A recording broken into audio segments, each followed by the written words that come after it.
Hi, now let's do a problem in Chapit's method. Find the complete solution of Px plus Qy is equal to Pq. Here, first we have to find out which method should be used to find out the solution of the given problem. The method will not be given. We have to find out which method should be used to find out the solution. So, here there is no partial derivatives. Partial derivatives are not here, so we cannot use the direct integration method to find out the solution. Also, this is not a Lagrange's equation. Lagrange's equation is of the form P plus QQ is equal to R. Here PP plus QQ equal to R. This is not R. We know that R is a function of X, Y and Z. Here the RHS contains PQ, not X, Y, Z. So this is not in the Lagrange's form. So the only method is Chapit's method that you should identify from the equation. Okay. Now we are using Chapit's method to find out the solution of this given equation. Now for Chapit's method, first we have to write the equation in the proper form, that is f of x, y, z, pq equal to 0. That is, we have to take all the terms in the RHS to the LHS. Now the given equation is px plus qy minus pq is equal to 0, which is equation number 1. Now I am going to write the subsidiary equation. Now the subsidiary equation is, what is the subsidiary equation? First term is dx divided by minus fp. Here comes x corresponding, here comes p. That you have to remember. This is equal to dy divided by minus fq. This is equal to dz divided by, multiplying this term by p and this term by q and adding, we get the denominator minus p fp minus q fq. So simple. This is equal to, now p and q is remaining. So dp divided by, here we write fx plus here p, so here also comes p into fz equal to dq divided by, what will be the denominator? Fy plus q into fz equal to df by 0, which is equation number, not equation number 2. This is the subsidiary equation. Now we have to find out fp, fq, then fx, fy and fz. That we have to find out. Okay. Now what is fp? Fp is obtained from this equation. We have to differentiate with respect to p partially. Differentiating this equation with respect to p partially. So fp is equal to x minus q. From this we get fp is equal to x minus q, because here px, derivative of px with respect to p is x. Here not p. Here we get minus q. So x minus q. Now fq is equal to, here comes y minus p. Now fx. What is fx? Fx equal to p. Only p is here. Fx is equal to p. And fy is equal to this term. Fy is equal to q. And what is f of fz? F of is not f of z, that is fz. Fz, here no terms contains z. So fz is 0. Fz equal to 0. Okay. Now we have to substitute all these values in the subsidiary equation. Therefore subsidiary equation becomes dx by minus x minus q is equal to dy by minus of y minus p is equal to dz by p into this term, q into this term. So minus p into x minus q minus q into y minus p. Okay. equal to, so there is no space here, so I am writing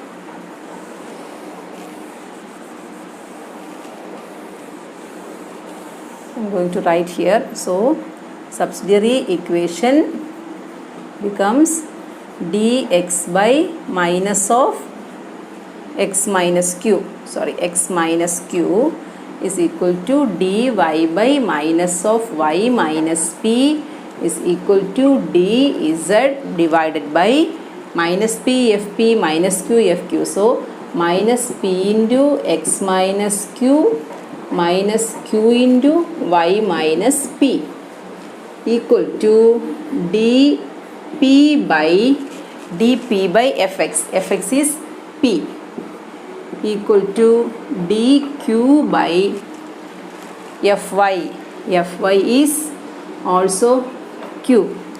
We get fy q equal to that is dp by fx plus pz. F of z is 0. So I am simply writing dp by p equal to dq by q is equal to df by 0. This is equation number 2. Okay. Now we have to group any two ratios from this equation for finding p and q. Now look at this. For which terms we will group? Dx by minus x minus q equal to dy by minus y minus p, dz by minus p into x minus q into y minus p equal to dp by q equal to dq by q equal to df by 0.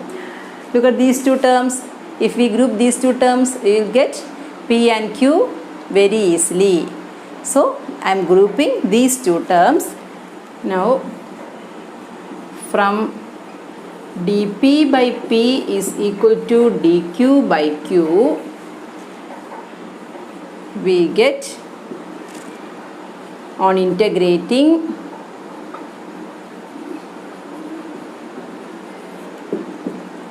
integral dp by p is equal to integral dq by q. That is, what is 1 by p? Integral 1 by p is log p. Log p is equal to here log q plus a constant. I am writing log a here. From this, what will we get? Log p minus log q equal to log a, and log p by q is equal to log a, and from that we get p by q is equal to a. That is, log p minus log q is equal to log a implies log p by q equal to log a, which implies p by q is equal to a, which implies p is equal to aq. Equation number 3. P is equal to aq. That is equation number 3. Okay. Here we get p is equal to aq. Now we have to find out p and q in terms of x and y. How will we find out p and q in terms of x and y? Yes, we have to substitute this p, the value of p, in the first equation. Equation 1 is xp plus yq minus pq equal to 0. I am substituting the value of p in this equation.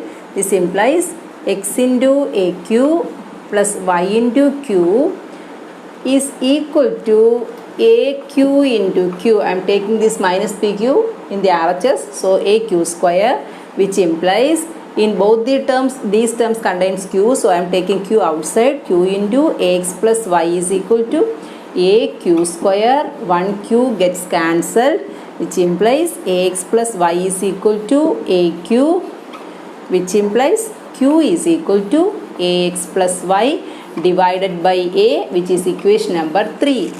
Now I am substituting the value of q again in equation number, this is equation number 4. Again equation number 3. Therefore equation 3 becomes p is equal to a into ax plus y divided by a. So this a get cancelled and p is equal to ax plus y, equation number 5. So we got values of P and Q in X and Y. This is the procedure. First we write the subsidiary equation, then we find out fx, fy, fz, fp and fq and substituting all these in the subsidiary equation. Then we find out the terms which we can group, and we group that two terms and we find out the values of p and q in terms of x and y. If there is z is also will be there. So here only x and y. So we find out the values of p and q in x and y. Now we have to write the equation dz equal to p dx plus q dy. There we have to substitute this p and q. Now, so this is q and p. Now I am writing. Now we have dz is equal to p dx plus q dy. This is equal to p is ax plus y dx plus here q is ax plus y divided by a dy. dz is equal to, now I am taking the LCM, so this a comes this side, a into dz equal to here a into ax plus y dx plus ax plus y dy, a into ax plus y dx plus ax plus y dy. Now look at this, here ax plus y is common in both these terms, so I am taking ax plus y outside. So this is equal to ax plus y into here a dx plus dy, here dy is the remaining term, so a dx plus dy. Now I am taking ax plus y into, I am taking d outside, so d of ax plus y. So this is of the form x dx. In the place of x we have ax plus y and here dx plus y. Now we are going to integrate this. Look at this, on integrating we get integral a dz is equal to integral ax plus y d of ax plus y. Now what's the integral of this? Here integral a dz, a is a constant, so integral a dz is az. So I am writing here a dz, that is a az is equal to here integral ax plus y into d of ax plus y. We know that integral x dx is x square by 2. Integral y dy is y square by 2. Similarly, integral ax plus y into d of ax plus y is ax plus y the whole square by 2. That's all. So this is ax plus y the whole square divided by 2 plus a constant of integration b. So this is the general solution of the given problem. Okay.